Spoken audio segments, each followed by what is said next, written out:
que es que es la de norma jurídica. Bueno, en este momento se está grabando ya. Ahora,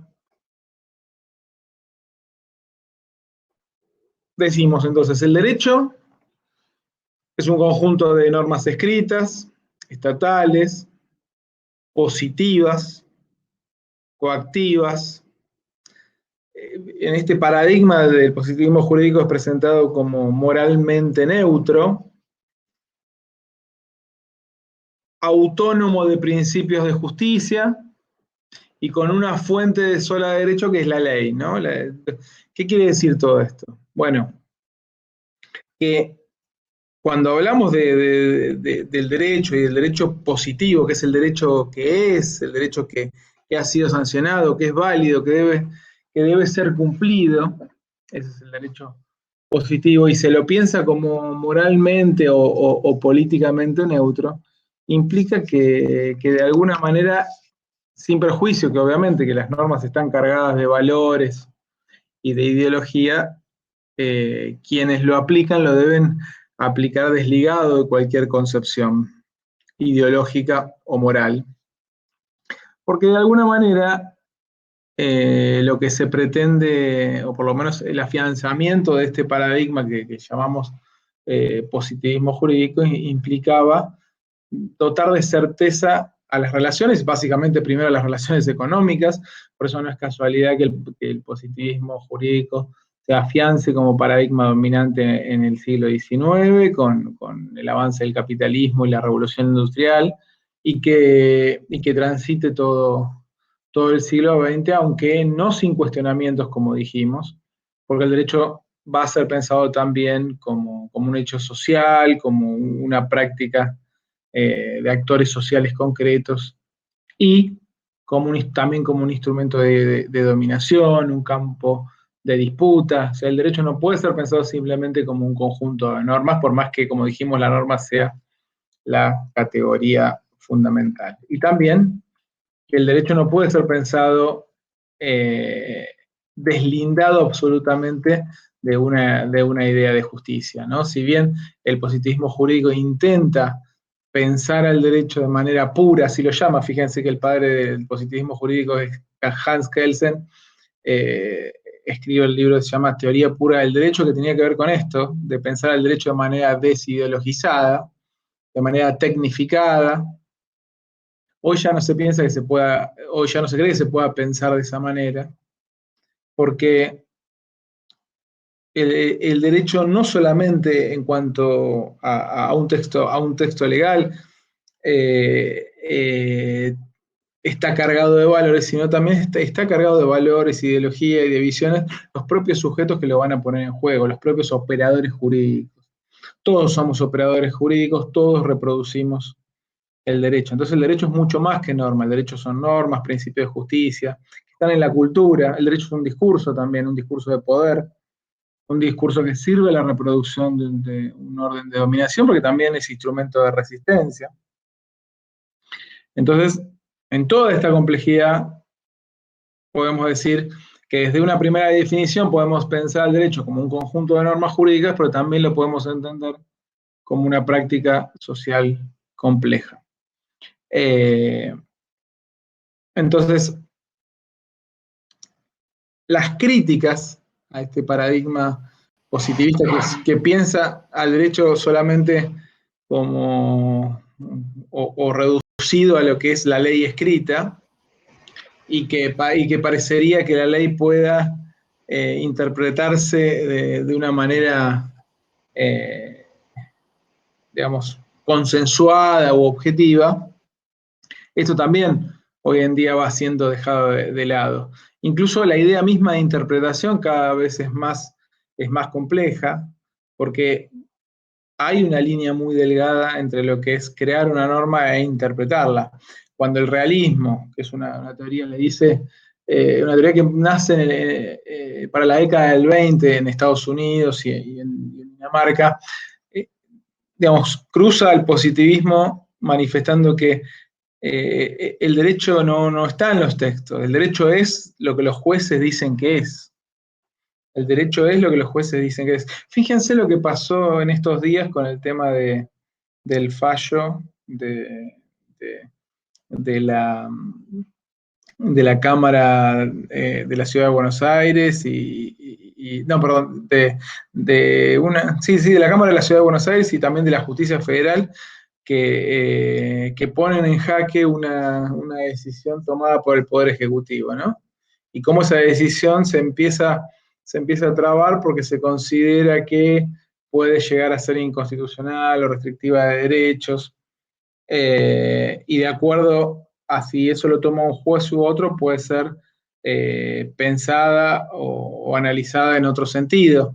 Entonces, ¿quién creó la norma en realidad? ¿La crea, en este caso, el Poder Ejecutivo a través de un decreto de necesidad o de urgencia que intenta regular medidas preventivas ante una pandemia? ¿O lo crea el juez que en definitiva la pone en práctica o suspende, ¿no?, su aplicación, como en este caso a través de una medida cautelar?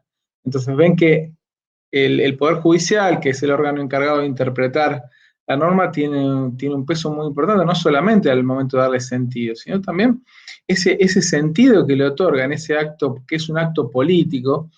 También hoy en día no se cree que el Poder Judicial sea un poder no político, es profundamente político. Ese acto de interpretación también de alguna manera es un acto de creación del derecho. Y ahí está nuevamente la complejidad, y esto que decimos que el derecho es un campo de disputa, y es básicamente un campo de disputa política e ideológica. Y lo que digo que hay ahí es si quieren, por más que sea una disputa político-partidaria, no deja de ser una disputa política, ¿no? Con lo cual, vemos que, reiteramos lo que dijimos recién, ¿no? La delgada línea que existe entre creación e interpretación de una norma. Si bien nosotros podemos diferenciar desde lo metodológico, desde lo pedagógico, la idea de qué es crear una norma, ¿no? Y el encargado de crearla es preeminentemente el Poder Legislativo, o en todo caso el Poder Ejecutivo a través de los decretos, e interpretar la norma, y quien tiene la posibilidad o la facultad de interpretarla es el Poder Judicial. Fíjense que en ese caso, digamos, ahí se nos genera una confusión. ¿Hasta dónde termina la creación de la norma y dónde empieza la interpretación, ¿no? Entonces, el derecho también es lo que los jueces dicen que es, o lo que los actores sociales dicen que es. Y volvemos en una fórmula que enunciaba ya para la década del 20, del 30, el realismo criticando al positivismo jurídico, que reducen el derecho a una norma escrita, ¿no? En definitiva, todos de alguna manera decimos el derecho, y en ese decir el derecho, en esa interpretación que hacemos del derecho, de alguna manera también lo estamos creando, ¿no? Asimismo dijimos que también el positivismo jurídico hace agua porque no se puede pensar el derecho totalmente deslindado de la justicia, ¿no? Fíjense lo que pasó en la Segunda Guerra Mundial, ¿no? Cuando la Alemania nazi legitima en sus textos legales la posibilidad de perseguir a un grupo cultural, étnico, religioso, y de acuerdo a las leyes era posible la persecución, incluso el asesinato de esas personas. Entonces, esos actos eran considerados legales, derecho positivo. Ahora, ¿es posible pensar hoy, luego de ocurrido las atrocidades de la Segunda Guerra Mundial, luego de ocurrido las dictaduras militares en América Latina, que puede ser un régimen jurídico aquel que autorice determinadas acciones que claramente contradicen criterios éticos de carácter, por lo menos, universal, como dice eh, como dijo justamente el fundamento del fallo del juicio de Nuremberg que penalizó a los jerarcas nazis cuando se estableció que eran los principios, decían, de las naciones, los principios reconocidos por las naciones civilizadas. Bueno, son de alguna manera principios éticos que deben fundamentar cualquier orden jurídico, ¿no? Que en este caso son los derechos humanos, ¿no? Y a partir de esa formulación se pudo, por ejemplo, juzgar a estos jerarcas, penalizarlos, porque de otra manera ellos alegaban que habían actuado conforme a la ley alemana, o sea, que no habían violado ninguna norma. Entonces, ¿por qué se iba a penalizar a alguien que no había violado ninguna norma? Recordemos que el régimen nazi había llegado por elecciones y, sin embargo, había cometido las máximas atrocidades que uno pueda tener memoria. Entonces, evidentemente es un problema pensar también a un derecho absolutamente deslindado de criterios éticos o de principios de justicia. El derecho evidentemente no puede justificar cualquier cosa. Esta era un poco la crítica que venía también desde el naturalismo y que va también a impactar en la reconfiguración del positivismo, ¿no? Apareciendo nuevas corrientes, sobre todo empujadas por el avance de la teoría de los derechos humanos, nuevas corrientes llamadas pospositivistas, ¿no? Que van a plantear la necesidad que el derecho en todo tiempo y lugar esté guiado por esos principios éticos universales que son los derechos humanos. Entonces el derecho se va a pensar no solamente como norma, sino también como principios. Principios de justicia, que son principios ideológicos, políticos, sociales. Bueno, esto es lo que apuntaba el pospositivismo. Y si bien hoy los derechos humanos ya son derecho positivo, no lo eran al momento del juicio de Nuremberg. ¿Y por qué digo que son derechos positivos? Y porque hoy los derechos humanos están garantizados en cartas internacionales de derechos humanos que son aplicables en todos los países del mundo. Claro. ¿Pueden que silencie un poco? Hay mucho ruido. Ahí está.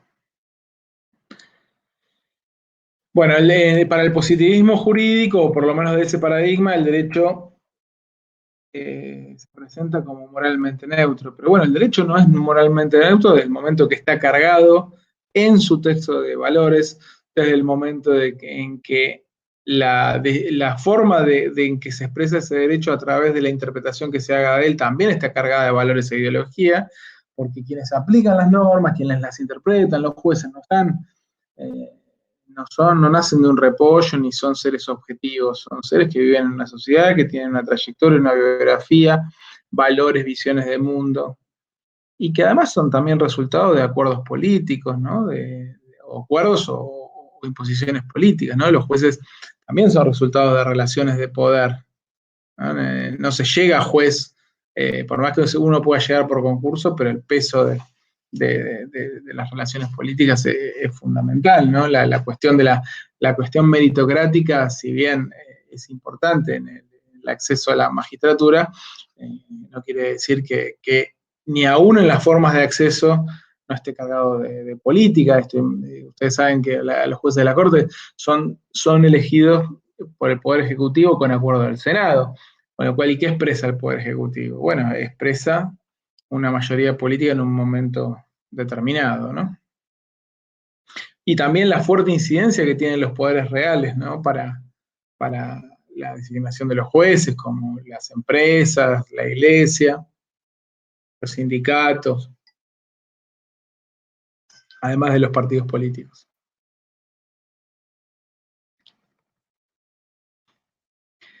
Y además se dice que el derecho no es moralmente neutro, o no puede pensarse como moralmente neutro desde el momento en que se basa en realidad en un principio moral, y que está en la definición misma de derecho. El derecho, en principio, desde su definición, se presume conocido, ¿no? Y por lo tanto hay que cumplirlo. Es decir, el derecho se presenta como algo que debe ser cumplido siempre y en toda situación. Con lo cual,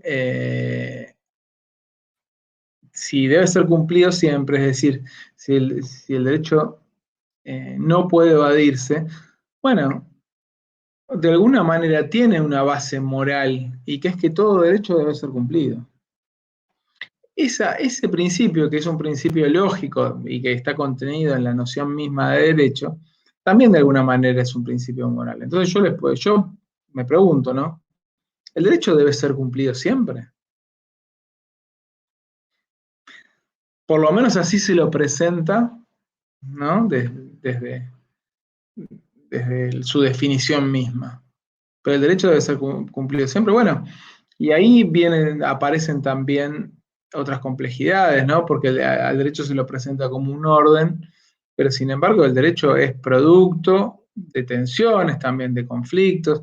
Eh, el derecho viene a intentar evitar conflictos, pero también es constitutivo de conflictos, ¿no? Porque decimos que el derecho es un campo de disputa y es un campo de lucha de intereses diferenciados, ¿sí?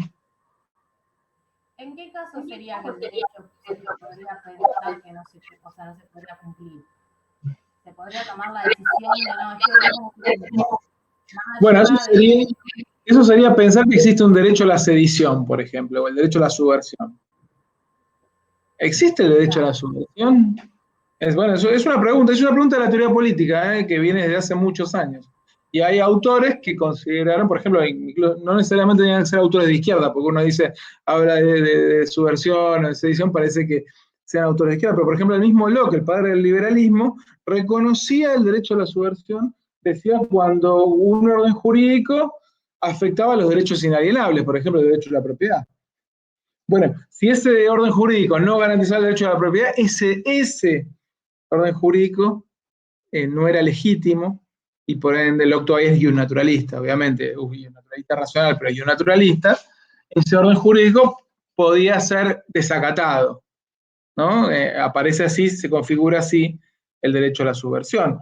Pero hoy podríamos no estar tan lejos de esto. Cuando un orden jurídico no respeta los derechos humanos básicos, podríamos decir que no necesariamente debe ser cumplido, ¿no? Pero bueno, es una definición política. Ahora, el derecho se presenta igual como algo que debe ser cumplido siempre, ¿no? Acá me ponen, en relación al derecho natural, cuando hablamos de las teorías modernas de la justicia. La teoría liberal plantea la neutralidad. Entonces, ¿cómo se piensa la no neutralidad del derecho? Bueno, en realidad la no neutralidad del derecho no constituye una teoría, es el cuestionamiento a la idea de que el derecho es neutral. Digamos, el derecho se presenta como neutral porque no tiene otra manera de presentarse. Imagínense, si yo le dijera, bueno, chicos, tienen que cumplir esta norma, bueno, pero porque yo quiero que se cumplan. Pero, evidentemente, plantear la idea de que el derecho puede ser desconocido es como que derrumba la vida misma del derecho. Y en relación a la neutralidad, se presenta bajo la idea de que el derecho no viene a favorecer a nadie en particular, ni viene a orientar una forma de vida en particular, sino el derecho lo que viene es simplemente a regular las acciones y que quienes lo aplican lo deben aplicar más allá de sus concepciones personales, ¿no? Por ejemplo, en una idea de neutralidad, quien esté aplicando el derecho debe aplicar el texto como es y no como partida. No es que lo aplico si a mí me gusta la norma y si no me gusta no lo aplico. Ahí está la idea de neutralidad, no porque no tenga valores incorporados, sino porque quienes lo aplican, quienes lo interpretan, no deberían cargar con sus valoraciones o su ideología la aplicación de ese derecho. Y en cierto sentido le permite construir legitimidad a eso, ¿o no? Y claro, porque la legitimidad del derecho está basada justamente en ese principio moral. Pues si no, imagínate que el derecho no tendría ningún... En el naturalismo es más fácil, uno dice, bueno, este derecho debe ser cumplido porque responde a textos religiosos, ¿no? Es más fácil porque encontramos una legitimidad exterior, ¿no? Entonces decimos, ¿por qué debe ser cumplido? Bueno, pues responde a esto. Bueno, y para el positivismo, ¿por qué debe ser cumplido? Y porque cumplió el procedimiento. ¿Y a mí qué me importa? Bueno, porque en la esencia misma del derecho, el derecho debe ser cumplido. Es como un principio casi lógico en la idea que se tiene que presentar de esa manera. Entonces el problema del positivismo jurídico es que intenta tecnificar y sistematizar y racionalizar tanto el derecho que pierde de vista esta idea de pensar el derecho como una práctica mucho más compleja, cargada de ideología, cargada de conflicto, un orden desordenado, un orden conflictivo. Pero bueno, ya de decirle orden jurídico es un sesgo para que nosotros lo pensemos como algo ordenado, ¿no? Y sin embargo, el derecho es algo muy desordenado, es algo muy contradictorio, muy tenso, muy conflictivo, y como le dije, instrumento de relaciones, instrumento de dominación, de reproducción de relaciones de poder, pero también instrumento de resistencia, ¿no? Ahora vamos a hablar un poco de lo de Facio, cuando el feminismo plantea conquistas o luchas por los derechos, está peleando por la transformación o por la modificación de normas que hoy son normas vigentes, o por formas distintas de pensar el derecho. Entonces, es un campo de disputa mucho más complejo, es mucho más que un conjunto de normas jurídicas. Y además, se presenta como neutro, pero sin embargo, como el derecho debe ser cumplido siempre, podemos decir que el derecho tiene un componente conservador. Porque cumplir lo que está establecido implica no poder desafiar el orden. Entonces el derecho tiene también un componente conservador. Entonces ya no es totalmente neutro. Bueno, todas estas cuestiones que estamos diciendo son todos los cuestionamientos que en la historia se le fueron haciendo al positivismo jurídico. Desde el realismo, entonces, que decía que el derecho es lo que los jueces dicen que es, desde corrientes y un naturalista que plantearon la necesidad de repensar nuevamente al derecho a partir o por lo menos no desligado de concepciones de justicia, de los derechos humanos. Desde la teoría de los derechos humanos, ¿no? También se planteó esto y fue lo que dio fundamento, entonces, por ejemplo, a quebrar un poco la lógica del derecho contemporáneo a partir del juicio de Nuremberg y de permitir, por ejemplo, penalizar a los jerarcas nazis en Nuremberg, o en la Argentina también esto se puede aplicar, que permitió, por ejemplo, aplicar o considerar nulas las leyes de obediencia debida y punto final. Porque si uno va a principios jurídicos básicos y establecidos, nadie puede ser penalizado 2 veces por el mismo hecho. Cuando se dictó la ley de obediencia debida y punto final, lo que se hizo fue dar por terminados esos procesos de juzgamiento. Entonces, técnicamente no podían volver a ser juzgados los represores en la dictadura militar argentina. ¿Y por qué pudieron volver a ser juzgados? Justamente por esto mismo, ¿no? Porque lo que se está poniendo en juego es la afectación de derechos humanos básicos y crímenes considerados de tal gravedad que deben ser juzgados en todo tiempo y lugar. Más allá de que puedan salir leyes como la obediencia debida y punto final que pretenden cortar ese juzgamiento, esas normas no pueden interrumpir el juzgamiento de estos crímenes y la penalización. Estamos hablando de los crímenes de lesa humanidad o el crimen de genocidio, que son crímenes internacionales. Esto que estoy diciendo no vale para cualquier crimen, vale para estos crímenes graves, y que es lo que fue elaborando la teoría de los derechos humanos. Entonces, fíjense que el derecho empieza a estar ligado ya a concepciones de justicia como a estos principios éticos que son los derechos humanos, o también a formas de participación democrática, ¿no? De que más allá de cuál sea esa forma de participación, que el derecho no puede carecer de alguna forma de participación democrática, ¿no? Eso también es algo que hoy se lo piensa cada vez más de esa manera. Además, entonces, dijimos, en la década del 20, del 30, el realismo, el derecho es lo que los jueces dicen que es, década del 40, 50, juicios a los jerarcas nazis y la aplicación de la teoría de los derechos humanos, de los principios de los derechos humanos.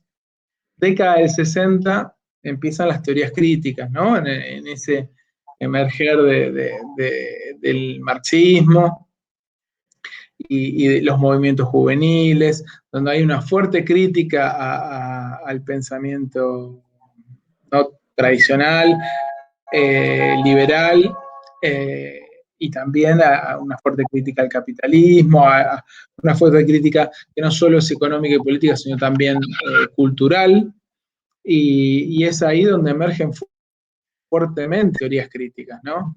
las teorías críticas, y lo hablamos en plural porque las teorías críticas tienen fuentes teóricas muy diferentes.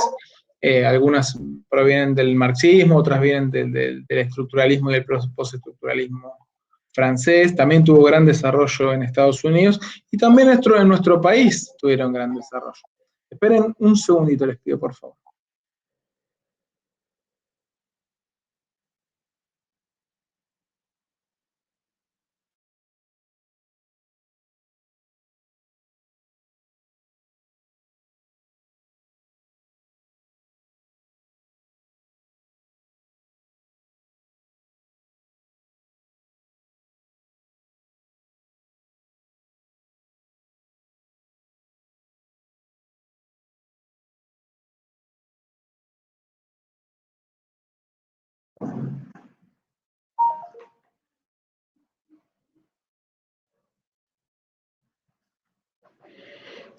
Bueno, y les decía, las teorías críticas tuvieron gran desarrollo entonces, sobre todo en Francia, en Estados Unidos, en la Argentina.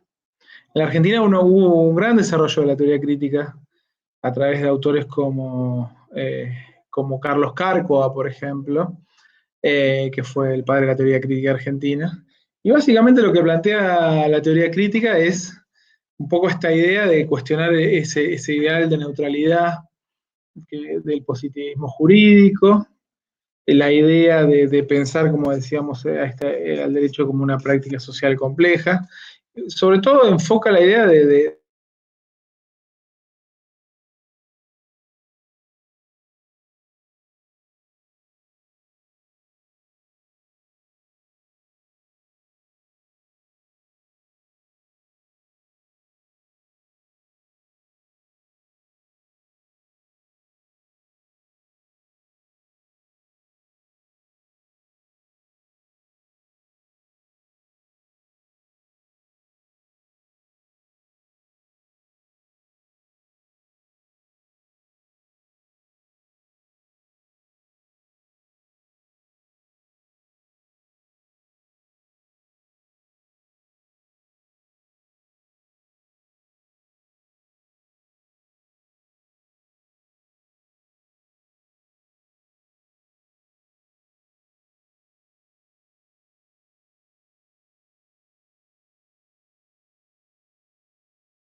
bueno, a ver de nuevo, ¿ahí se escucha?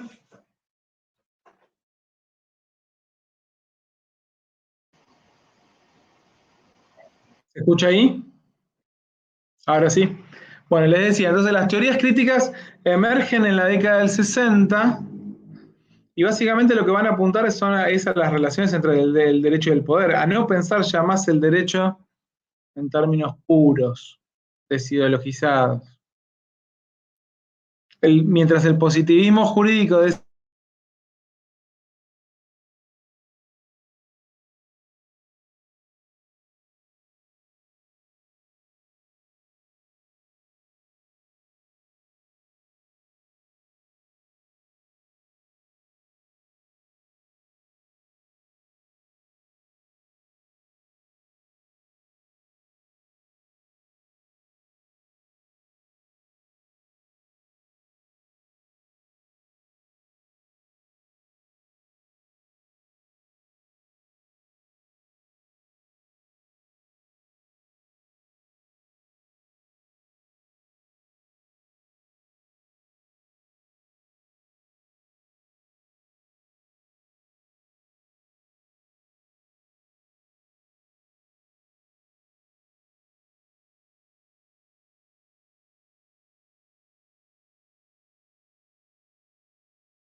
bueno, veo que hoy estamos con algunos problemas técnicos que no habíamos tenido las otras veces. Ahora veo que sí, que se escucha. Bueno, les decía, voy a intentar de nuevo hablar de las teorías críticas que emergieron en la década del 60, entonces que intentaron marcar las relaciones que existen entre derecho y poder. Por eso las teorías críticas marcaron un poco esta idea, ¿no? del derecho como campo de disputa política. Y por eso apuntaron también a pensar el derecho no solamente como norma, sino como discurso, como discurso del poder. Entonces, primeramente tuvieron fuerte influencia del marxismo, ¿no? Sobre todo el marxismo estructuralista francés, con autores como Althusser, Opulanzas.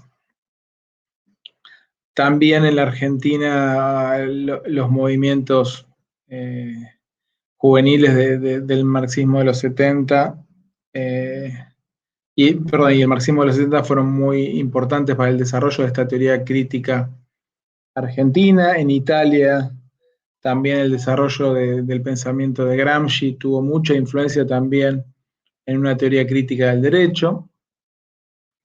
Entonces, lo que se planteaba como teoría crítica es poner en evidencia las relaciones de dominación. Esto es básicamente la idea de crítica. Poner en evidencia relaciones de dominación. Desnaturalizar lo que es considerado natural. O sea, cuando se plantean estas formulaciones como que el derecho es neutro, el derecho debe ser cumplido, bueno, la teoría crítica no se trata de erigir como una teoría, una nueva teoría del derecho que intente sustituir a ese paradigma dominante, sino lo que viene es a cuestionar a ese paradigma dominante, no pretende sustituirlo. Y su influencia va a ser muy importante por los estudios que se van a desarrollar en relación al derecho en relación a las relaciones entre derecho y Estado, derecho y poder, derecho y lenguaje, ¿no? Y toda la construcción de una teoría del discurso también en el ámbito jurídico, mucha influencia también de la lingüística en estos análisis. Y toda esta crítica, de alguna manera, también van a ir transformando ese paradigma dominante que se va a ir abriendo a otras formas de pensar el derecho, y estas corrientes pospositivistas que comenzaron planteando esta idea de las relaciones entre derecho y moral también van a ir incorporando la idea de pensar al derecho en tanto discurso, en tanto del lenguaje, porque si bien el derecho se erige como un lenguaje técnico, también científico, ¿no? que se aprende en las universidades, pero también el derecho es algo que se reproduce en las relaciones cotidianas a través de todos, como decíamos, todo el mundo social, ¿no? en las prácticas cotidianas de los actores. Ahora, esta crítica propia de lo que se denominó las teorías críticas, no ha sido tampoco la única crítica. También ha habido una crítica de la crítica, ¿no? Y entre esas críticas al paradigma tradicional del derecho, e inclusive también a la crítica de ese paradigma. ¿Y por qué se critica la crítica? Y porque lo que se critica de la crítica es que, si bien su objetivo fue poner en evidencia algunas relaciones de dominación, omite otras. Bueno, y aquí es donde aparece lo que ustedes me preguntaban al inicio, el texto de Facio, ¿no? Fíjense lo que intenta pensar al feminismo también como otra teoría crítica del derecho, ¿no? ¿Por qué otra teoría crítica? Porque cuando uno habla de las teorías críticas se está refiriendo a esas teorías que nacieron en la década del 70, fuertemente anticapitalistas y fuertemente cuestionadoras, ¿no? del paradigma del positivismo jurídico. Pero bueno, también esas críticas omitieron, de alguna manera, poner en evidencia el carácter de machista o reproductor de relaciones de dominación de esa sociedad patriarcal que también el derecho tenía. Y eso el feminismo entonces también vino a hacer una fuerte crítica a este paradigma dominante y al derecho moderno. Es así que entonces desde el feminismo, ¿no? se desarrollaron una cantidad de formulaciones que no solo vienen del pensamiento de izquierda, como dice Facio. Este feminismo tiene antecedentes teóricos tanto en el liberalismo, en la izquierda, en movimientos anticolonialistas, ecologistas, de los derechos humanos. Lo que tienen en común es que todas las corrientes del feminismo buscan alguna transformación de la situación jurídica y social de las mujeres. En definitiva, lo que buscan es cambiar las relaciones de poder que existen o que están atravesadas por el género, ¿no? Entonces, por eso a veces es difícil hablar del feminismo en singular, por eso también se habla de los feminismos, ¿no? Entonces, la crítica que se hace desde los feminismos al derecho tiene como objetivo poner en evidencia el rol que el derecho tiene en el mantenimiento del patriarcado. Entonces, se considera que este carácter patriarcal que el derecho tiene es constitutivo del derecho mismo y no una patología, ¿no? Y no algo simplemente que puede ser corregido, sino, como les digo, no es simplemente una aberración o algo que puede ser modificado con reformas parciales, ¿no? El derecho moderno se ha estructurado de manera patriarcal también. y esto lo podemos ver en múltiples ejemplos, ¿no? No solo primeramente en lo que tiene que ver con la diferencia, por ejemplo, en el tiempo de reconocimiento de derechos. Imagínense cuando, en lo que tiene que ver con la democracia, por ejemplo, cuando las mujeres tuvieron el derecho al voto en relación a los hombres, mientras los varones tuvieron el derecho al voto en algunos países en el siglo XIX ya, y las mujeres recién van a tener el derecho al voto en el siglo XX, o incluso en normas o sea, teniendo claramente estatus muy diferenciados, ¿no? También en términos de la administración de los bienes. En la Argentina recién, por ejemplo, estamos hablando en términos jurídicos, ni siquiera vamos a las relaciones sociales concretas. En términos jurídicos, las mujeres en la Argentina recién lograron tener el mismo estatus para la administración de los bienes, las mujeres casadas, en el año 68. O sea, no hace tanto. Imagínense, el voto femenino se adquiere recién en la década del 40. Entonces, fíjense cómo el derecho ha funcionado como un instrumento de reproducción de la sociedad patriarcal. Entonces, y esto no es casualidad, porque indudablemente el derecho, digamos, es producto de la sociedad que está regulando. De alguna manera, la ley es expresión de una realidad social, de una situación, de situaciones o relaciones de dominación existentes en una sociedad en un determinado momento histórico. A tal punto podemos decir que incluso la emancipación de las mujeres, ¿no? Y así lo sostienen alguna forma de feminismo, solo es posible en tanto y en cuanto esta emancipación beneficie al mantenimiento de la sociedad patriarcal, si no ha sido imposible, ¿no? Entonces, ahí, por ejemplo, uno puede pensar cuándo es que las mujeres van adquiriendo por ejemplo, mayores potestades para la administración de los bienes que las que tenían anteriormente. Y bueno, a medida que va avanzando la economía de mercado, que el individualismo en las sociedades se va haciendo cada vez más preeminente, digamos, la idea de una administración más fluida de los bienes por parte de las mujeres, lejos de ser atentatoria al desarrollo de esa sociedad, sino que al contrario consolida ese individualismo en ascenso, ¿no? Porque si la mujer carece de facultades para administrar los bienes, quiere decir que los bienes son administrados a través de una estructura más colectiva de tipo familiar, donde el padre de familia es el jefe de la familia y por ende el que tiene capacidad para la administración de los bienes.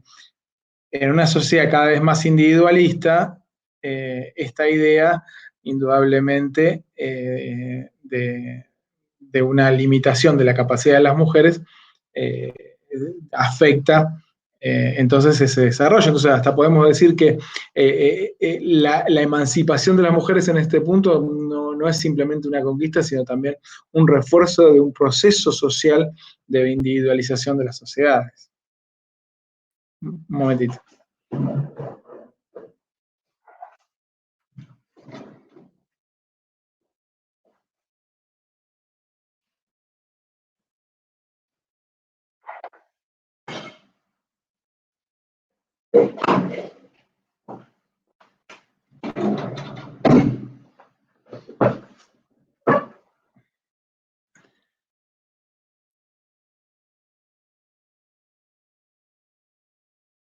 Nos dice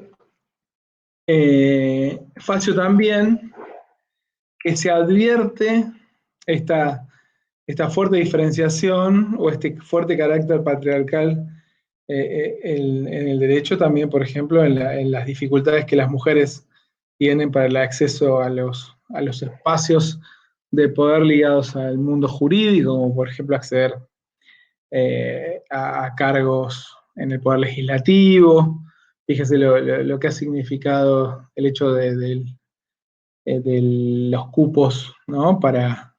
Y ahora que haya igualdad en la conformación de las listas, o también su reconocimiento como juristas, o en el ejercicio de la abogacía, o sea que también en los ámbitos que tienen que ver con el derecho, las mujeres han sido muy relegadas en relación a los varones.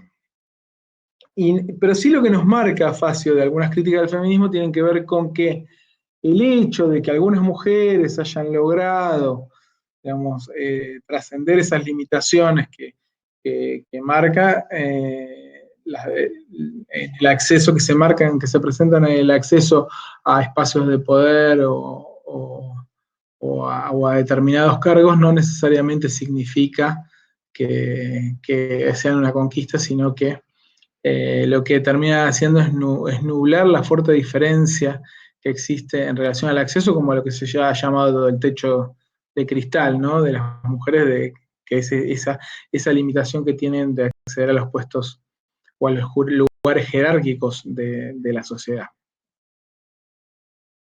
También nos advierte Facio en situaciones como, por ejemplo, lo que tiene que ver con los deberes de cuidado, porque, por ejemplo, por más que los varones vayan reclamando cada vez más el derecho a la paternidad y al cuidado de los hijos,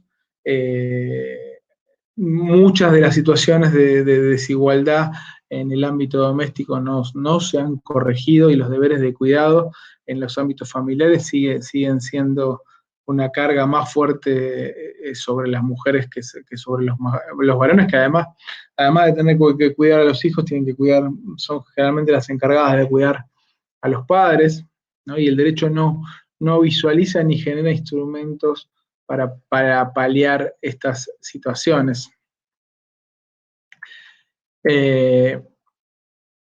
Entonces, en definitiva, una teoría crítica del derecho no solo desde el feminismo, pero desde el feminismo o cualquier teoría crítica del derecho, lo que pretende es un cambio radical en la perspectiva, ¿no? Poner en cuestión esas teorías tradicionales que han fundamentado el paradigma vigente en lo que tiene que ver a la consideración del derecho como objeto y a la observación, ¿no? del fenómeno jurídico.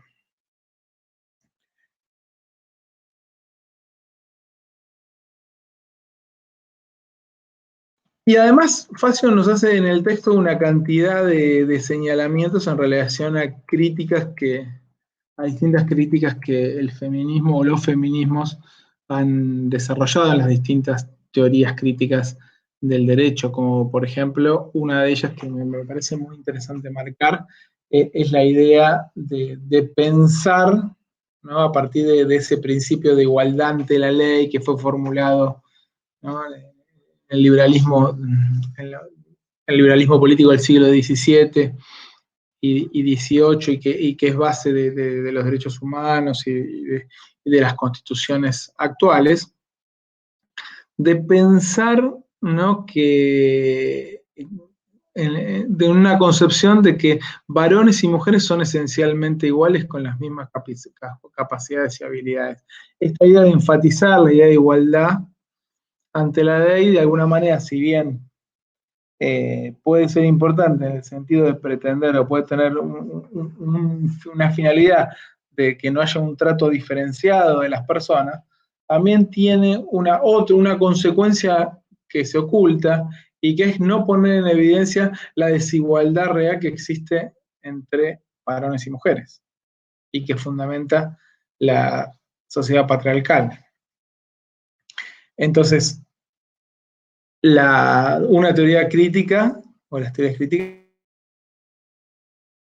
vienen a promover o a proponer la eliminación de todas las formas de discriminación contra las mujeres, entendiendo que es una tarea extremadamente compleja, ¿no? Porque esta idea de desnaturalizar, cuando se habla de la idea de deconstruirse, bueno, es una tarea de desnaturalización, de alguna manera, deconstrucción de las teorías que están establecidas y que se han y que han cimentado, ¿no? En este caso al derecho contemporáneo, básicamente la teoría hegemónica, que es el positivismo jurídico.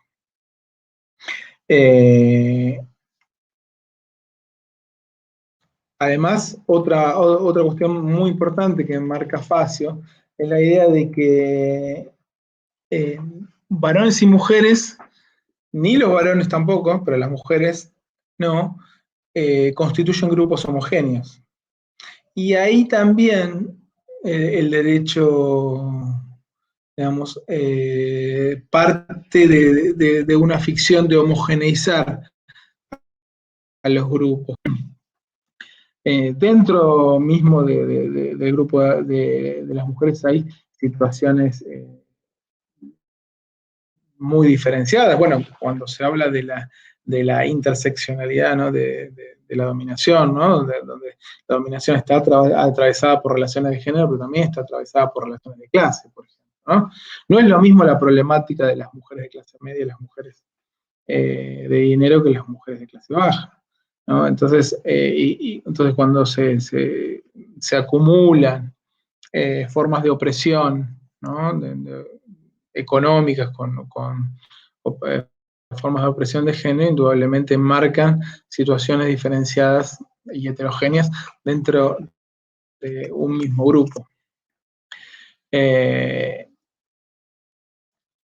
Bueno, también el feminismo retoma esta idea o esta crítica, ya habían hecho las teorías críticas de los años 60 en relación a que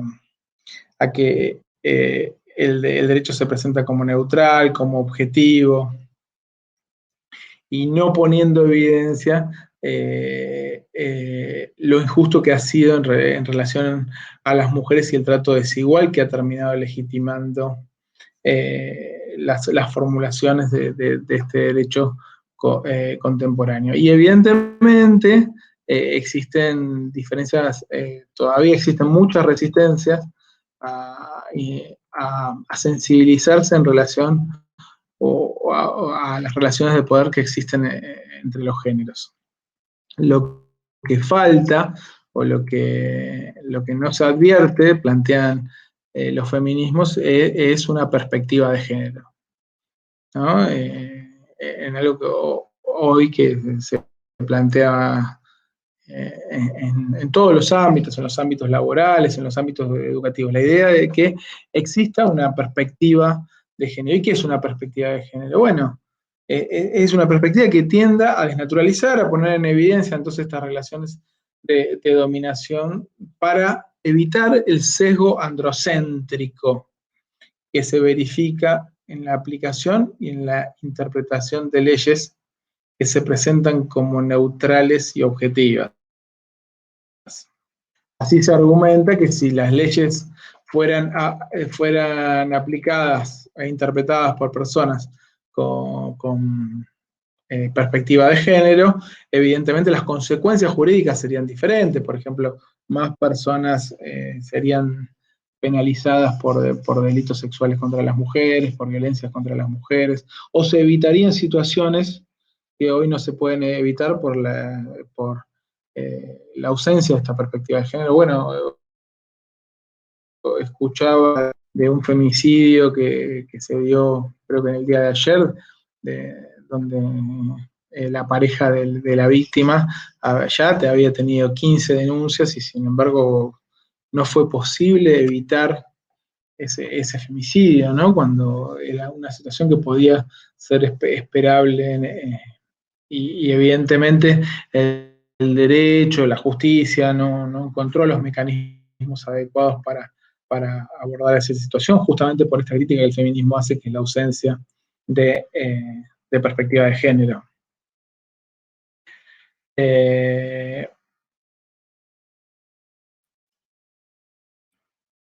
Y esta perspectiva de género se juega en la aplicación de la norma, pero ya en la interpretación misma de la norma. Evidentemente, también, digamos, la formación de los operadores jurídicos con una perspectiva de género también cambiaría la forma de observar al derecho vigente, ¿no? digamos, y situaciones que hoy convalidan situaciones de discriminación podrían ser evitadas en la administración de justicia. Y evitar argumentos tales, dice Facio, esto es interesante, que dicen que en realidad si el juez actúa y consolida la discriminación, no tiene que ver con que el juez sea discriminador, sino que es la ley. El juez simplemente aplica mecánicamente la ley. Y en realidad eso también es algo que se presenta como una idea que la ley se puede aplicar de manera mecánica. La ley no se aplica de manera mecánica, como dijimos. La ley, hasta en el acto, ese mismo de interpretación, que es un acto, una acción muy compleja, digamos, está cargada también de valores y de ideología. Y esa ideología, digamos, indudablemente, si está atravesada por una perspectiva de género, puede generar efectos que no sean tan reproductores, ¿no?, de la sociedad patriarcal. Entonces, en definitiva, lo que proponen estas teorías críticas es poner en cuestión el sesgo androcéntrico de las normas vigentes, ¿no? Incluso de los postulados teóricos básicos del derecho.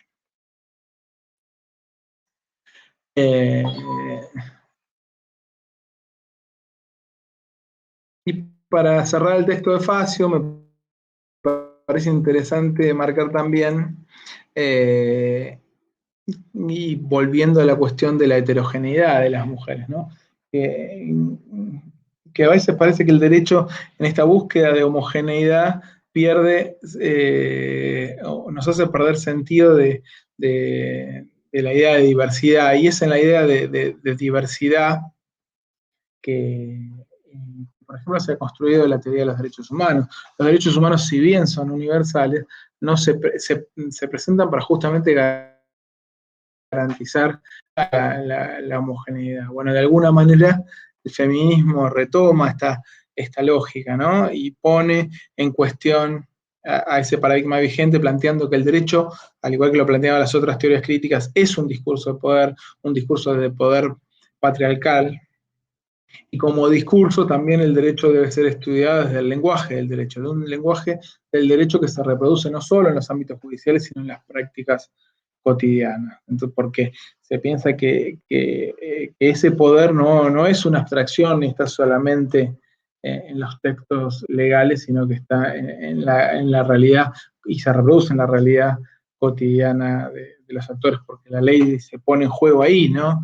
La ley está en el papel, pero ya lo dijimos la otra vez, ¿no? Una cosa son las cosas, que es ese texto, está ahí, y otra cosa es lo que se dice la cosa. Y es ese que se dice de las cosas es lo que sirve de referencia a las acciones, ¿no? Y a las acciones cotidianas. Entonces, en definitiva, el discurso no es solo una forma de decir algo, de decir la ley, sino también el discurso es también la forma como se piensa y cómo se actúa, ¿no? Por eso, ahí citando a Obando, se plantea la idea de pensar relacionalmente al derecho o a los derechos, ¿no? Se habla de una perspectiva relacional basada en un concepto plural de la ley, en las relaciones sociales, que están las relaciones sociales, en la multiplicidad de identidades de las mujeres, en sus profundas diferencias y su heterogeneidad, ¿no? Y también en un análisis profundo de las diferentes dimensiones de la opresión y del empoderamiento de las mujeres, que son diferentes en cada momento y en cada circunstancia. Entonces lo que busca esta perspectiva relacional es evitar un lenguaje universalizante, ¿no? Y tomar en cuenta las desigualdades reales de poder, ¿no? Y las diferencias reales que existen en el colectivo de las mujeres, ¿no? Y quebrar un poco ese paradigma masculino, universal, abstracto y neutral que el derecho moderno tiene. Bueno, eso es Facio. No sé si se entendió más o menos el resumen. Profe, ¿ahí se me escucha? Entonces, Sí, se escucha. Bien, nosotros por ahí lo que discutía, o sea, lo que nos daba duda con mi grupo que estábamos haciendo el TP, era que en la consigna del trabajo, en la parte 2 que hay que explicar un poco las críticas que hace Facio, o sea, no se nos complicaba como poder identificar todas estas críticas que vos nombraste, que ella lo hace como en varios subtítulos, sino que no, en la consigna nos pide como las 3 grandes críticas que hace Facio. Y se nos complicaba un poco como si hacer o sea, poder como agrupar todas estas críticas discursivas, Sí, yo digo, si ustedes me preguntan que diga las 3 críticas que hace fácil, no sé cómo contestarle. Les soy sincero tampoco. ¿Cuáles son las 3? Claro, es que así pregunta, nosotros no tal vez se nos hacía más fácil como hacer una mini reseña de todo esto que vos dijiste, como relacionando todo, pero no sabíamos 3 grandes críticas como así, pero así hice la consigna, Sí. digamos. Por eso. Bueno, Yo lo traten de que hice, sea bueno, 3. no Sí, sé si sí, te ayuda, escucho, pero Valentina. yo lo hice como que pensando en tipo en cosas generales y diciendo eso, como como agrupando por, no sé si en cierto sentido, como que la autora va diciendo cosas, porque lo que ella hace en realidad es hacer como un comentario o una crítica respecto de las teorías, pequeñas teorías críticas que va desarrollando.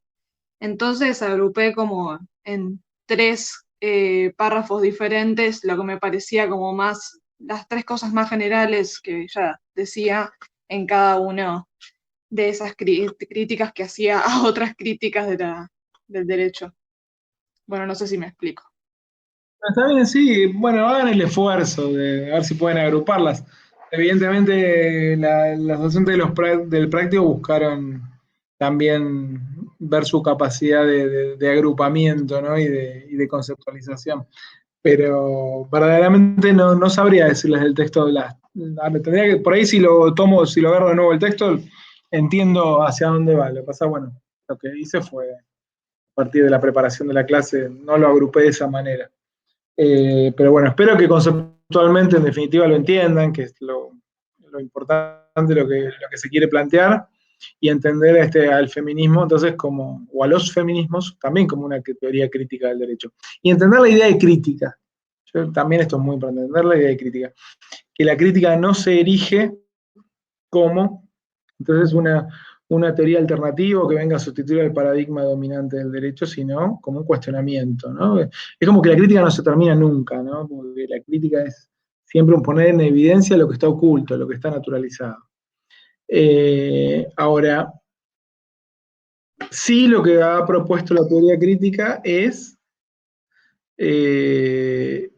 repensar las ramas del derecho también, constituyendo una rama del derecho que se llama derecho de la mujer, y que puede tener grandes desarrollos, pues justamente enfoca en estas cuestiones, o de hecho de las mujeres, que enfocan estas cuestiones que son invisibilizadas y que de alguna manera son reproductoras de la sociedad patriarcal. Entonces, teniendo en cuenta que el positivismo jurídico sigue siendo el paradigma dominante, pero con todos estos cuestionamientos, bueno, ha tenido importantes reformulaciones. Hoy el derecho no es pensado de la misma manera que se pensaba hace 20, 40, 60 años, a partir de todos estos cuestionamientos que ha tenido este paradigma dominante.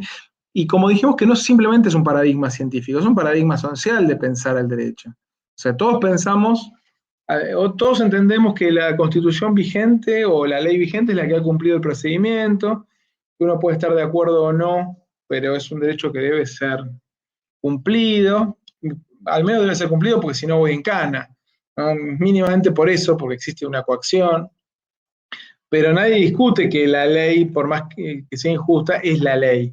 El derecho no es esencialmente justo, el derecho, o sea, puede ser injusto, pero también de esa primera idea de formulación de lo que se llamó un Estado de Derecho basado en el principio de legalidad, es decir, que la ley tiene soberanía, lo que se llama la soberanía de la ley. La ley debe ser cumplida por todos, incluso por aquellos quienes la dictan. Por eso es soberana la ley, pues está por encima incluso de quienes tienen la facultad de dictarla. Hoy en día el derecho es mucho más que eso. No es simplemente la soberanía de la ley. Hoy en día el derecho es también o contiene una base moral o ética muy importante, que son los derechos humanos. Hoy es difícil considerar algo derecho, más allá que uno pueda decir, bueno, existe el derecho injusto, pero considerar un orden jurídico directamente sea atentatorio contra los derechos humanos es difícil pensarlo. Uno podrá ver que hay órdenes jurídicos que no se cumplen y que por eso se afectan los derechos humanos, pero no estaríamos diciendo que un orden jurídico es atentatorio en su redacción contra los mismos, o también es difícil pensar la legitimidad de un derecho si no tiene alguna forma de participación democrática. Eso también han sido construcciones que se han dado en cuestionamiento a ese paradigma dominante del positivismo jurídico.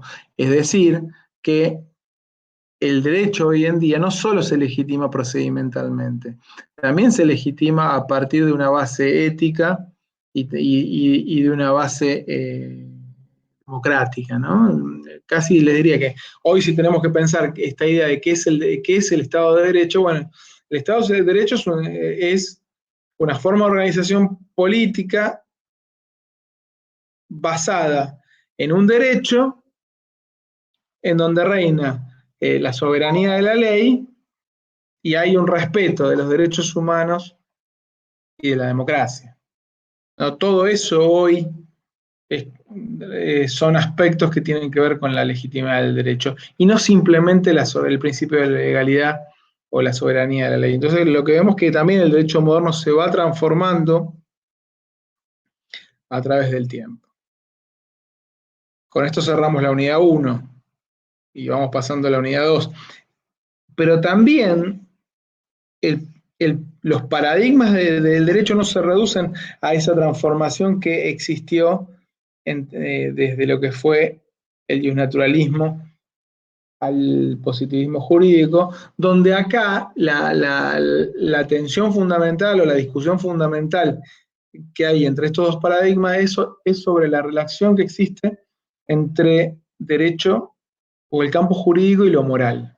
Lo moral entendido como las ideas de justicia, éticas, políticas, ideológicas. Como dijimos, hay una diferenciación entonces en la forma de legitimidad, en las relaciones entre derecho y moral, ¿sí? Donde en el justnaturalismo derecho y moral o derecho y justicia no están plenamente separados, en cambio en el positivismo jurídico ya se intenta deslindar uno de otro, pero también hay otros paradigmas en relación al derecho que es muy importante remarcarlo y que son constitutivos de la materia que estamos dando y que tienen que ver con el paradigma del derecho liberal y el paradigma del derecho social. Al mismo tiempo que se iba constituyendo el derecho moderno, se iba constituyendo también algunas bases éticas, políticas, que emergentes o que son consecuencias sobre todo de los movimientos liberales del siglo XVII y del siglo XVIII, que son o que luego van a dar fundamento a los derechos humanos y que tienen que ver con libertades civiles y políticas que en Locke eran consideradas derechos inalienables y que son constitutivas también, ¿no? de este derecho moderno, por lo menos en su etapa inicial y hasta entrado el siglo XX o hasta fines del siglo XIX, donde se va a ir poniendo en cuestión. Va a ir naciendo una primera generación de derechos. Y esto me había olvidado. Yo dije pasé la unidad 2, pero me olvidé de los derechos humanos, perdón. Ahora vamos a hablar algo de esto también. Una primera generación de derechos que son los derechos individuales, civiles y políticos, y que, por ejemplo, los vamos a ver en las constituciones que emergen a partir de las revoluciones políticas, como por ejemplo la Constitución norteamericana, o en la Carta de los Derechos del Hombre y del Ciudadano de la Revolución Francesa.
Veníamos complicados hoy, se corta. Bueno, les decía, entonces el liberalismo propone esta idea de derechos inalienables como prerrogativas que pertenecen a las personas y son de carácter innato en todo tiempo y lugar, son universales, y bueno, por eso van a dar fundamento a los derechos individuales, ¿no? Y el liberalismo, en definitiva, es una teoría que apunta a la afirmación del individuo, a la limitación del poder del Estado. Por eso la idea de la división de poderes es tributaria, ¿no?, del pensamiento liberal, porque al Estado hay que fragmentarlo en su poder, hay que dividir en distintos órganos que entren en contrapeso, ¿no?, y en un control recíproco a las funciones del Estado, porque en definitiva para el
Hoy ha sido un suplicio, ¿eh?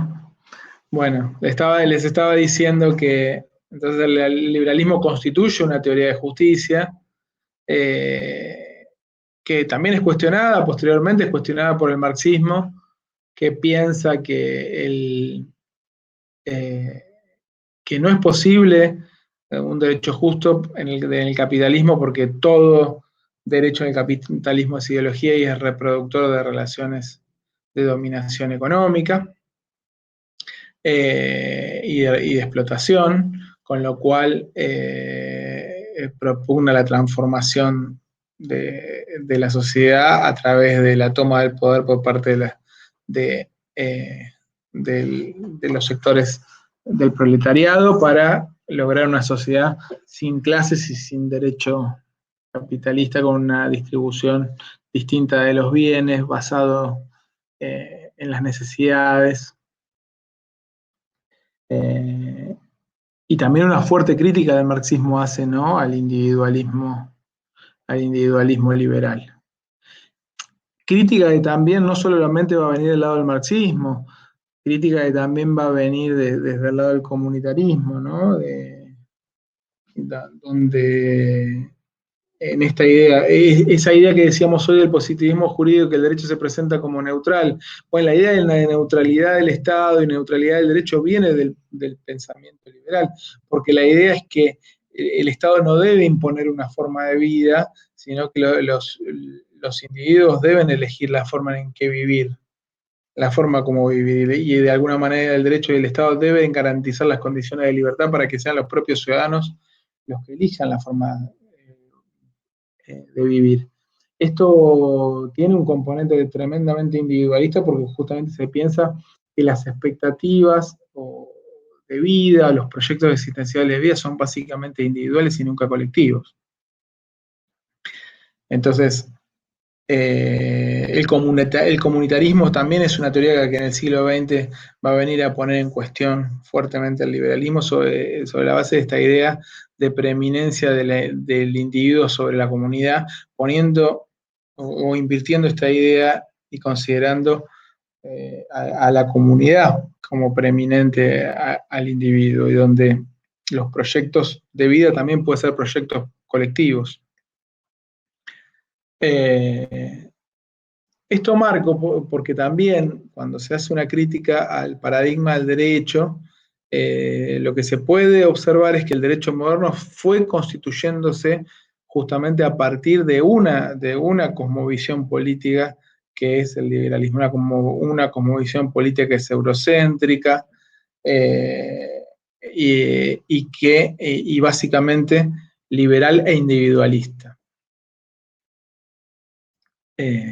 La modernidad en sí misma, no solo el derecho moderno, la modernidad en sí misma es un proyecto cultural de afirmación del individuo y que se expresa también entonces en el derecho.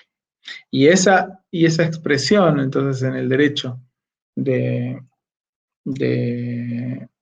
liberalismo va a dar lugar a una conformación de una primera generación de derechos, que son los derechos civiles, y luego los derechos políticos, que son derechos individuales. Y estos derechos individuales se van a dar entonces luego de las revoluciones políticas, luego de caído el régimen feudal, y como les dije, se observan bien en la Constitución norteamericana, en la Carta de los Derechos del Hombre y del Ciudadano, y en las distintas constituciones que se van a ir dando a lo largo del siglo XIX, como por ejemplo en la Constitución Argentina de 1853.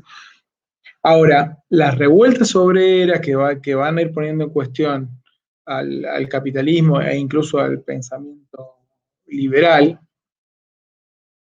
que van a traer basamento de distintas corrientes, especialmente en el marxismo, también van a ir poniendo en cuestión entonces ese paradigma del Estado liberal, ese paradigma del derecho liberal, y van a ir de a poco avanzando en la conformación de una forma distinta de pensar el derecho, que recién se va a dar en el siglo XX, que en realidad es de pensar al derecho y de pensar al Estado, ¿no? Ese es el proceso que que va llevando de transformación del Estado liberal del siglo XIX al Estado social del siglo XX, al cual a ese Estado social le corresponde entonces un derecho social.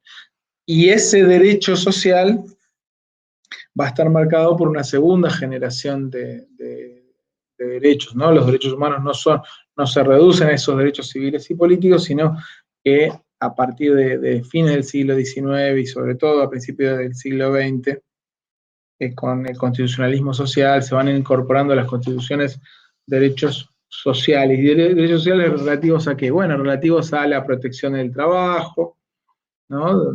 Que apuntan justamente a limitar las condiciones de explotación dentro del capitalismo, en que son resultado entonces de una alta conflictividad obrera en la Europa del siglo XIX, en la Europa donde escribía Marx, ¿no? En plena revolución industrial,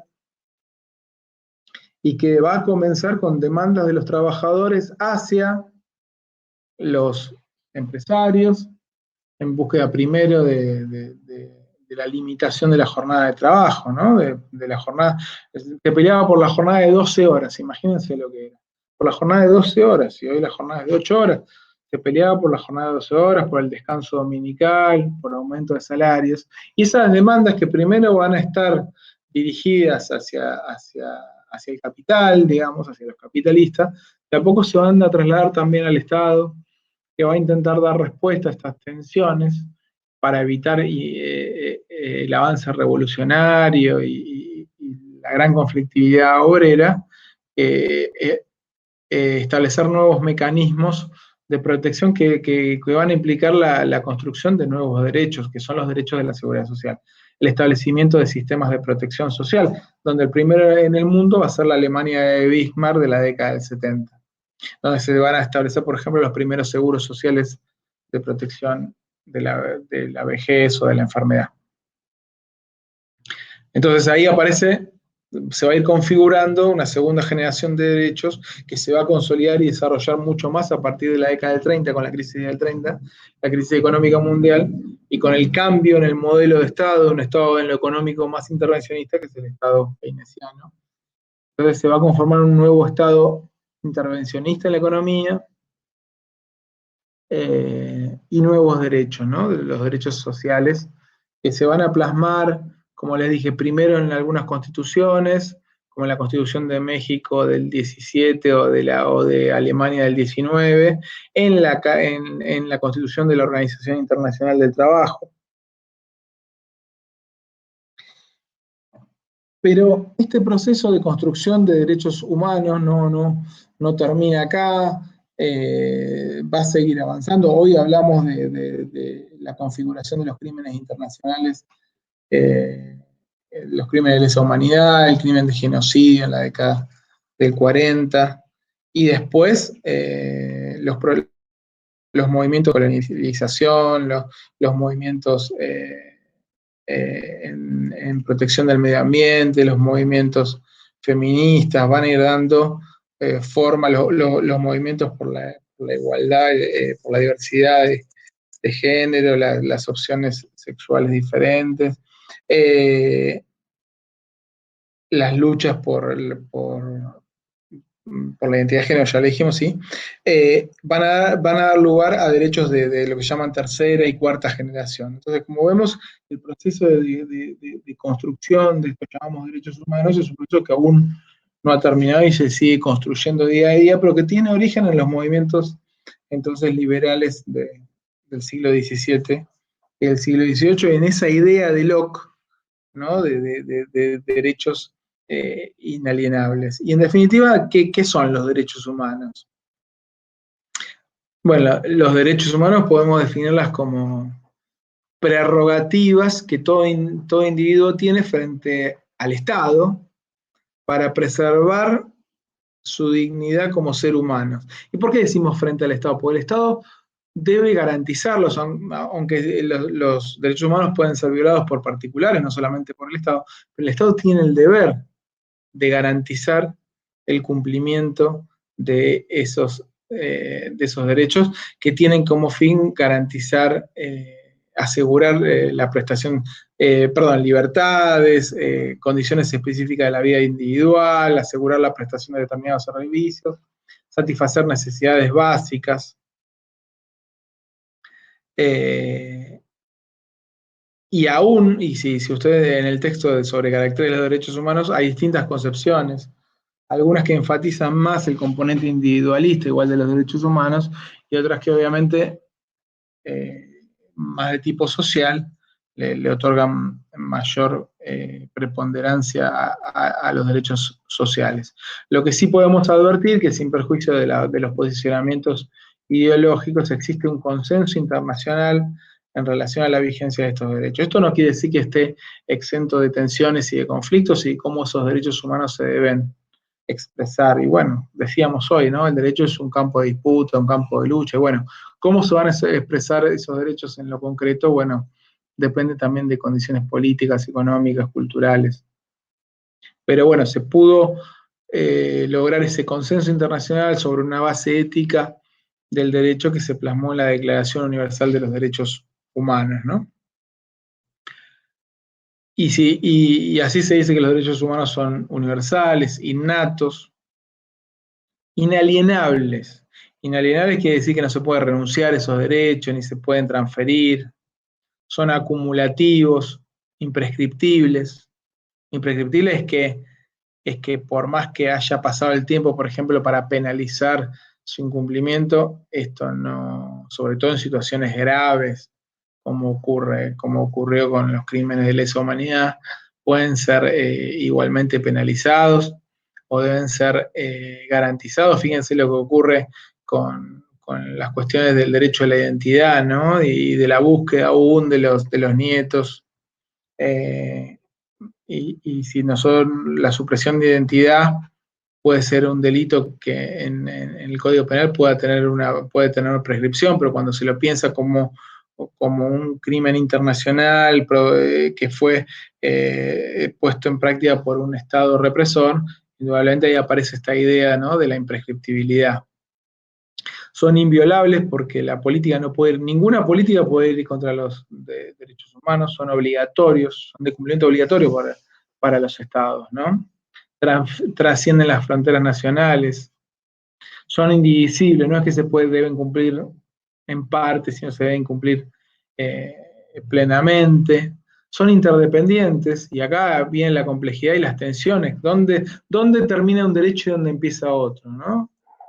¿Dónde termina un derecho? Y a veces, y acá aparecen cuestiones muy complejas. Fíjense lo que se está debatiendo hoy, ¿no? El derecho a la salud y al mismo tiempo la libertad de las personas de trabajar, de hacer sus actividades cotidianas, el derecho a la educación de los niños. Bueno, todos los derechos son interdependientes, todos son necesarios. ¿Por qué todos son necesarios? Bueno, por ejemplo, para garantizar la salud es necesario el acceso al agua potable, ¿no? Entonces, y es necesario que existan recursos del Estado y es necesario que tengamos derecho a elegir nuestros gobernantes que van a ejecutar la política de salud.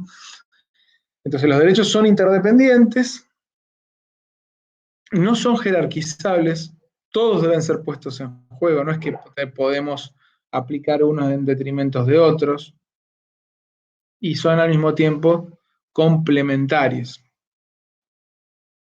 Entonces, todas estas características van definiendo lo que hoy conocemos y hoy configuran lo que llamamos derechos humanos, ¿no? Y que constituyen una base ética también de justicia, ¿no? Y que sirven de legitimación a los órdenes jurídicos modernos, porque decíamos, es difícil pensar un derecho que vaya en contra de estos principios éticos fundamentales, pero al mismo tiempo ya son derechos positivos, porque han sido establecidos en tratados internacionales. Pero bueno, volviendo a lo que decíamos, en ese tránsito que vamos a observar desde esas revueltas obreras del siglo XIX y hasta el nacimiento del Estado social y de la conformación de un Estado interventor en economía en la década del 30, se va a ir dando un proceso de construcción también de una nueva forma de pensar el derecho, ya no en términos exclusivamente de las relaciones que existen entre derecho y moral, sino de poner en cuestión algunas bases que se habían establecido en ese derecho liberal. Ese derecho liberal se asentaba en 3 principios básicos, ¿no? La libertad, la igualdad, en los principios de la Revolución Francesa, ¿no? Y la fraternidad, afirmando básicamente la idea de individuo, ¿no? De individuos libres e iguales. Todos somos iguales ante la ley.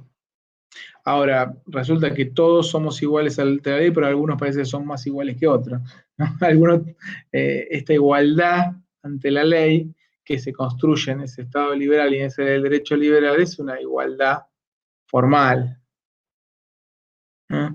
Y una igualdad que no se materializa en la práctica, donde se advierte una sociedad en el capitalismo absolutamente desigual.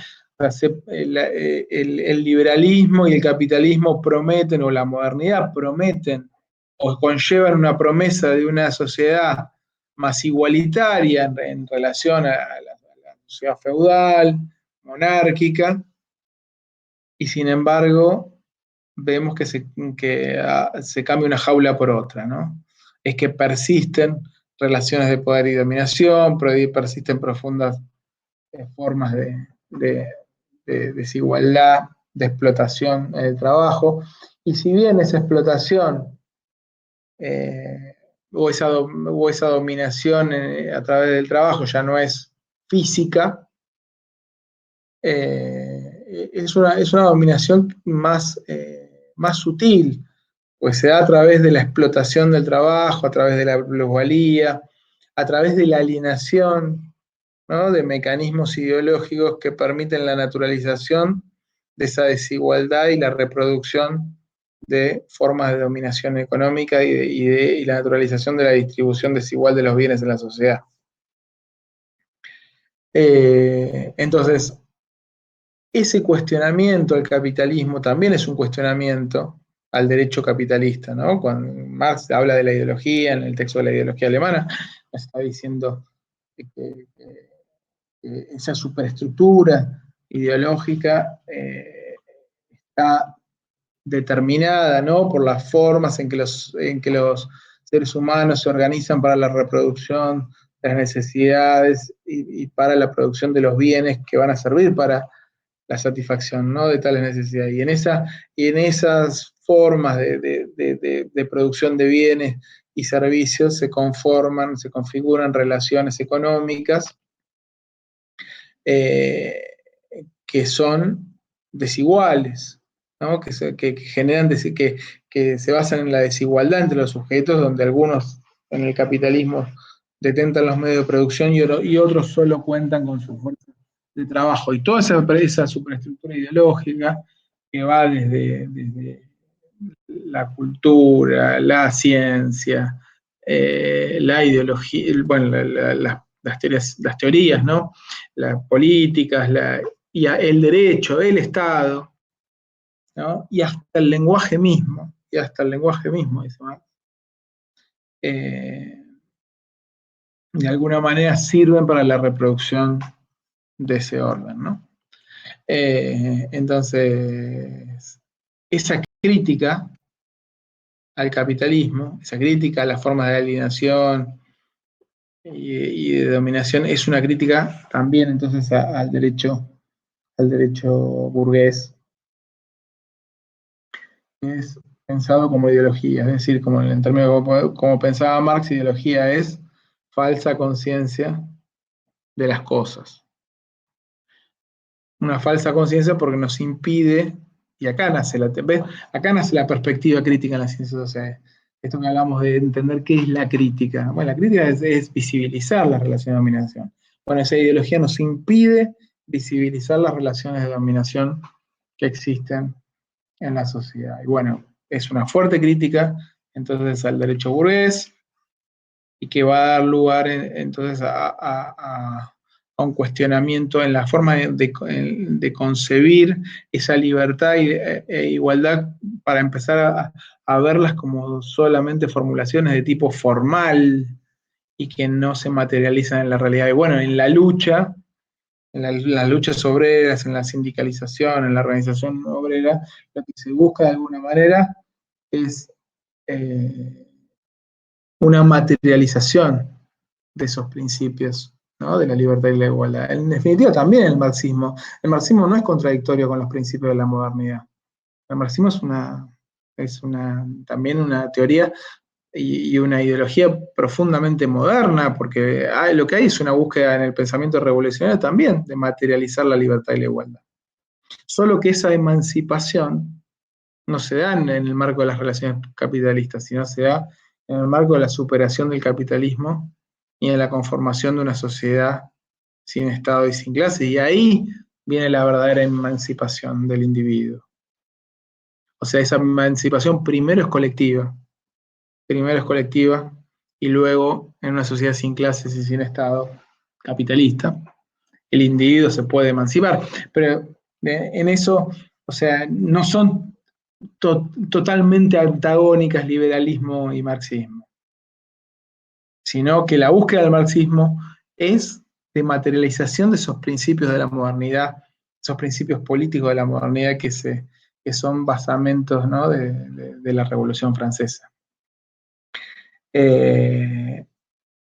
Y bueno, y todas estas luchas, estos conflictos, entonces van a dar lugar entonces a la conformación de estos nuevos derechos y a la conformación de una nueva forma de Estado, que es el Estado social, y un nuevo paradigma del derecho que le corresponde a esa forma de Estado, que es el derecho social. Por hoy cerramos. Si tienen alguna pregunta, ahí me pusieron de cambiar de plataforma. Bueno, hoy sí lo voy a evaluar porque hoy verdaderamente fue muy difícil. Se me silenciaba automáticamente el micrófono, no sé por qué. Y la única manera de recuperarlo era salir y volver a entrar. Así que les pido disculpas por las desprolijidades. He intentado hacer lo posible y que la clase igualmente sea amena. ¿Tienen alguna pregunta? Y si no, a ver. Acá me preguntan, Valentina, veo. Dijiste que los derechos humanos pueden ser definidos como prerrogativas que todo individuo tiene frente al Estado. Y sí, porque en principio los derechos humanos son de carácter internacional, trascienden las fronteras nacionales, son propios del derecho internacional. Los estados tienen la obligación de ponerlos en funcionamiento en su ámbito interno. Entonces, por eso se ejercen frente al Estado en ese punto. Y me preguntabas para preservar básicamente para preservar su dignidad. El fundamento es la dignidad como ser humano. A ver si hay alguna otra pregunta. No, acá no veo otra. ¿Tienen alguna pregunta más? Si me repite lo de la emancipación del individuo. Bueno, la modernidad es una búsqueda de emancipación constante, ¿no? Primero, a partir de la idea de afirmación del individuo y donde el liberalismo se erige como teoría principal, ¿no? Y esta idea de los derechos inalienables y de pensar a los seres humanos como individuos libres e iguales. El marxismo no viene a cuestionar eso o esa búsqueda emancipatoria. El marxismo lo que plantea es que esa libertad e igualdad propugnada o prometida por la Revolución Francesa, por el movimiento liberal, no se expresa en la realidad material. Y que la única manera de ponerla en práctica, en funcionamiento, es salir de ese orden de dominación que es el capitalismo y construir una nueva sociedad a través de la toma, o sea, primero a través de una expresión colectiva, una lucha colectiva, para luego lograr, sí, la verdadera emancipación del ser humano, también de carácter individual. Entonces, el marxismo es una teoría profundamente moderna. Hay una búsqueda y hay un ideal de progreso en el marxismo también, de progreso y emancipación, de emancipación individual y de progreso moral del ser humano. En esa nueva sociedad el orden va a ser mejor. El hombre va a progresar material y moralmente.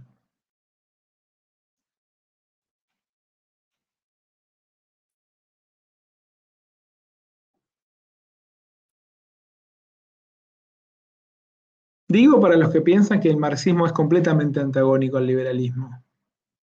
O sea, sí, obviamente, el marxismo nace como reacción al liberalismo y al capitalismo en sí mismo, pero no es completamente antagónica.